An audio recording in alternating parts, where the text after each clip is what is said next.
Welcome, dear listeners, to another episode of Within and Without, a path to mindful living. We invite you to subscribe to our YouTube channel for more engaging episodes. In our previous discussions, we explored the essence of karma yoga, how detachment from the fruits of our actions can lead to freedom from suffering.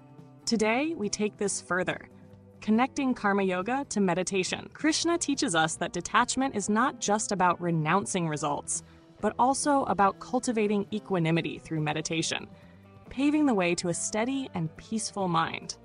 We explored the essence of karma yoga and the significance of detachment in navigating life's challenges. We discussed the importance of embracing actions without being overly attached to their results, a lesson rooted in Krishna's wisdom. As always, I'm delighted to be joined by my co-host, Rayan Wells. Welcome, Rayan. Thank you, Arya. It's always a pleasure to be part of these insightful discussions. I'm excited about today's topic and the new perspectives we'll uncover together. Krishna's perspective on detachment really sets the foundation for a more balanced life. What's the focus for today? Today, we shift our focus to meditation, as outlined in Chapter 6, and how it serves as a bridge to inner tranquility and balance. Let's begin with a story. Imagine standing in the midst of a storm, but within you is an unshaken flame, unwavering despite the winds. This imagery aligns with Krishna's teachings on meditation in Chapter 6, where he compares the steadfast yogi to a serene flame sheltered from the wind. It reflects the inner steadiness and peace that meditation fosters. That's such a powerful image. It perfectly encapsulates the essence of meditation, a state of calm amidst chaos. Exactly. This is what Chapter 6, Dhyana Yoga, also known as the path of meditation, is all about. It's about cultivating that calmness. Don't forget to follow us on Facebook to stay updated with more mindfulness tips and insights. Rayan, have you experienced moments in your life where meditation brought you calmness amidst chaos? Absolutely, Arya. There have been times when even a few minutes of mindful breathing helped me regain focus during stressful situations. I'm looking forward to exploring how these teachings can guide us further. Let's begin by setting the stage. The Gita, as we know, is a spiritual dialogue between Lord Krishna and Arjuna on the battlefield of Kurukshetra. It is a timeless philosophical text that has inspired countless seekers worldwide. Composed as part of the epic Mahabharata, the Gita transcends its historical setting to offer profound guidance on life, duty, and self-realization. It is revered as a cornerstone of Indian philosophy, addressing universal themes of morality, inner conflict, and the pursuit of truth. This context enriches our understanding of Chapter 6, which delves into the transformative practice of meditation. Chapter 6 focuses on the practice of dhyana, or meditation, as a means to achieve self-realization and inner peace. This chapter ties deeply into the Bhagavad Gita's overarching themes of self-mastery and inner balance, showcasing how meditation becomes a tool to align one's actions, thoughts, and emotions with a higher purpose. Yes, and meditation here is not just a practice, but a way of living. Krishna explains how meditation enables one to connect with the self, transcend distractions, and achieve equanimity. For example, during a crisis, equanimity can support decision-making by helping one stay calm and focus on the present rather than succumbing to fear or anxiety. Krishna views meditation as the steady anchoring of the mind, focusing on a higher consciousness and relinquishing the distractions of the external world. That's fascinating, Rayan. Sadhguru, on the other hand, often emphasizes creating an inner space of stillness through practical tools like Isha Kriya, aligning the inner self with life's energies to foster clarity and joy. How do you think these perspectives complement each other? Together, these perspectives highlight the diverse approaches to achieving mental equilibrium through meditation. Modern spiritual leaders like Sadhguru emphasize similar principles, highlighting how consistent meditation can help align body, mind, and emotions. He often compares meditation to tuning an instrument, essential for harmony in life. Arya, doesn't Krishna's metaphor of the yogi as a calm ocean echo this? Absolutely.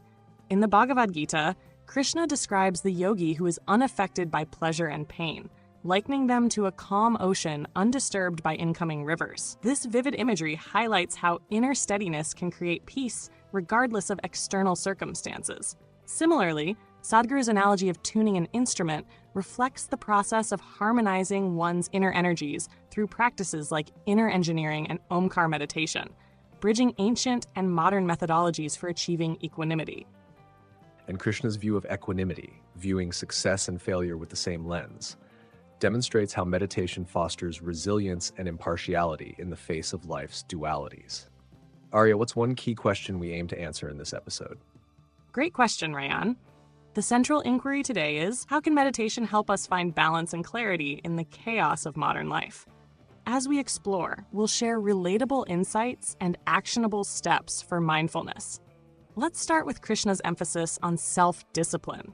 He explains that true yoga is the union of effort and detachment. He says, one who is unattached to the fruits of their actions and maintains equanimity is truly a yogi. This principle can be seen in modern scenarios, such as managing workplace stress. Imagine a professional handling a high-pressure project. The ability to focus on the task without being consumed by the fear of failure mirrors Krishna's teaching of detachment. Similarly, a parent balancing their aspirations for their child while accepting outcomes demonstrates this blend of effort and detachment. Absolutely. Krishna also stresses the importance of self-mastery. The mind, he says, can be a friend or an enemy. Arya, doesn't this remind you of the concept of neuroplasticity in modern psychology?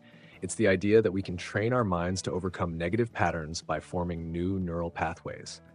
Exactly, Rayan. It's fascinating how ancient wisdom aligns with modern science. The Gita teaches us to cultivate focus and mindfulness, which in turn can reshape our mental habits. This aligns with Dandapani's teachings on managing mental energy, where he stresses the need for daily mental discipline to develop clarity and focus. Krishna's metaphor of the mind as a flame sheltered from the wind beautifully captures this idea of steadiness. Exactly, Arya. It really emphasizes the importance of cultivating a calm inner space. Yes, and it sets the stage for the mindfulness exercise later in the episode, illustrating how creating a calm, undisturbed mental environment can help us cultivate focus and inner peace. Rayan, could you throw some light on the historical context of Chapter 6? Sure, Arya. To understand this chapter fully, we should consider its historical context. Ancient Indian meditation practices were deeply integrated into daily life, forming a cornerstone of the ashrama system. For instance, the sage Patanjali's codification of yoga emphasized meditation as a tool for self-realization, influencing countless practitioners. Similarly, stories of yogis like Swami Vivekananda reveal how meditation empowered them to inspire communities and affect personal transformation, underscoring its relevance both then and now. Each stage of life, student, householder, recluse, and renunciate, emphasize different aspects of self-discipline and meditation. These practices share parallels with traditions like Greek Stoicism, which encouraged rational self-control, and Zen Buddhism, with its focus on mindfulness and simplicity. The Dalai Lama's teachings also resonate here, particularly his emphasis on compassion as a meditative practice to foster inner peace and outer harmony. Arya, doesn't this show the universal relevance of meditation across cultures? Certainly, Rayan. For example, while yogis in ancient India engaged in mantra chanting to align with cosmic vibrations, modern practitioners often use guided meditations to achieve similar inner harmony. This parallel highlights how timeless these practices are, evolving yet retaining their essence to suit different eras. In the ancient Indian tradition, meditation wasn't just a spiritual tool, but a way to harmonize the body, mind, and spirit. How did they practice this harmony? Yogis often retreated to serene natural environments, such as mountains and forests, to connect deeply with their inner selves. They practiced pranayama, breath control, dhyana, focused meditation, and mantra chanting to achieve this harmony. These methods were not only spiritual, but also supported physical health and mental clarity, creating a holistic approach to self-realization. For instance, the practice of pranayama was believed to regulate life force energy, prana, fostering balance and vitality. These practices were meticulously designed to quiet the mind and align with the cosmos. Interestingly, many of these techniques, like pranayama, are still widely practiced today. Now, let's talk about applying these teachings in our daily lives. For instance, consider a young entrepreneur who starts their day with 10 minutes of focused breathing to combat decision fatigue. Another example is a teacher integrating creating brief meditation breaks during their workday to handle classroom stress more effectively. These practices highlight how small mindfulness habits can transform daily routines, or a caregiver finding solace in nightly meditation to balance their emotional energy. Rayan, what are some challenges people face with meditation today? The biggest hurdle is our fast-paced lifestyle. People struggle with consistency and often feel too distracted. However, Krishna's advice to Arjuna, practice with patience and perseverance, is a timeless reminder. Yes, and starting small is key. Begin with just 5 to 10 minutes of mindful breathing each day to build consistency. Over time, this practice can make a significant difference by calming the mind and improving focus. This practice aligns directly with Krishna's teaching on equanimity, as it helps ground the mind and foster a sense of balance amidst life's fluctuations. By focusing on the breath, one learns to cultivate steadiness, akin to the calm ocean described in the Gita, undisturbed by external circumstances. Start by finding a quiet space where you can sit comfortably. Close your eyes and take a deep breath in through your nose, counting to 4, and then exhale slowly through your mouth for a count of 4. Repeat this process, focusing entirely on your breath. If your mind starts to wander, gently bring your focus back to the rhythm of your breathing. Over time, you can gradually extend the duration and incorporate this practice into your daily routine. This aligns with Krishna's teaching that even a little progress in yoga protects one from great fear. Another practical tip is to create a dedicated space for meditation. It's about creating a ritual that signals the mind to settle down. Arya, what are some modern tools that can support meditation? Apps like Headspace and Calm are excellent for guided meditations. Osho's dynamic meditation techniques also provide a more active approach, blending movement with mindfulness to release emotional blocks. Additionally, practices like Isha Kriya and Inner Engineering Online by Sadhguru offer structured programs to deepen meditation and self-awareness. Omkar meditation, which focuses on chanting Om to align one's energy and thoughts, is another profound tool. Incorporating elements like soothing music, aromatherapy, or even journaling can also enhance focus. Remember, the goal is to connect with the self, not to achieve perfection. Let's end with a simple mindfulness exercise inspired by this chapter. Imagine a professional preparing for a high-stakes presentation. They take a moment to practice mindful breathing. Inhale for 4 counts, hold for 2, and exhale for 6 counts to center themselves and reduce anxiety. This simple exercise can transform moments of stress into opportunities for clarity and calmness. That's such a relatable example, Arya. It really shows how even a few intentional breaths can reset the mind. Before starting, think about a specific situation in your life where focus and calmness could make a difference.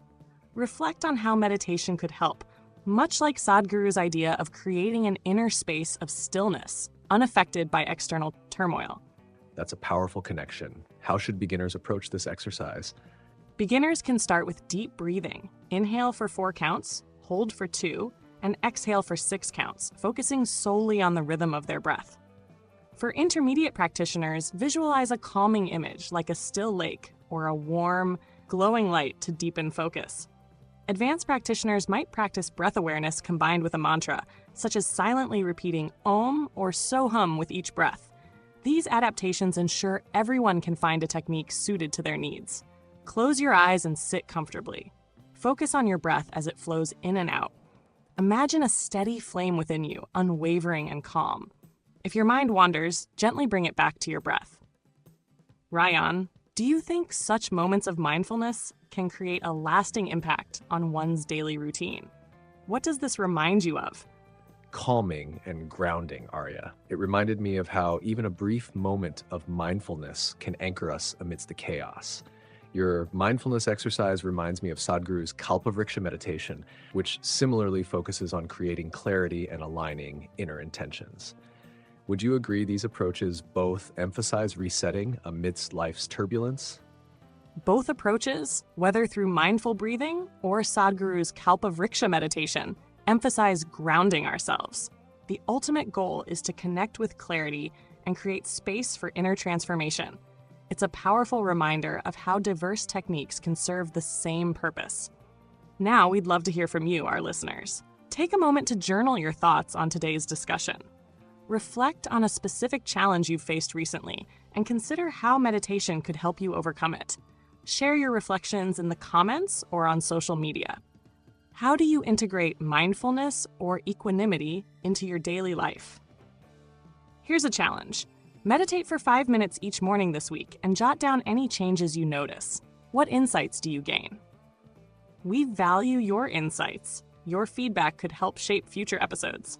Before we wrap up, let's give our listeners a sneak peek into the next episode. Rayan, would you like to share what Chapter 7, Knowledge of the Absolute, has in store for us? Absolutely, Arya. Chapter 7 delves into Krishna's teachings about the nature of the supreme reality. It's where knowledge and devotion come together, showing us how understanding the divine can transform our perception of life. Krishna explains how everything in the universe, both material and spiritual, is connected to him. That's right, Rayan.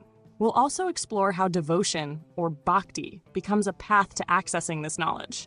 It's a chapter full of profound insights into recognizing the divine in everyday life. I'm particularly excited about how Krishna breaks down the difference between lower and higher knowledge. It's going to be a fascinating discussion, so listeners, stay tuned for the next episode. Until then, take some time to reflect on today's mindfulness exercise and how meditation can help you connect with yourself. Don't forget to share your thoughts with us and subscribe to stay updated. Remember, meditation is not just a practice, but a path to discovering your truest self. Until next time, stay mindful and keep exploring the depths within and without. Join us on Within and Without, a path to mindful living as we explore the art of mindfulness together. Subscribe to our channel for more insights and practices to bring mindfulness into your everyday life.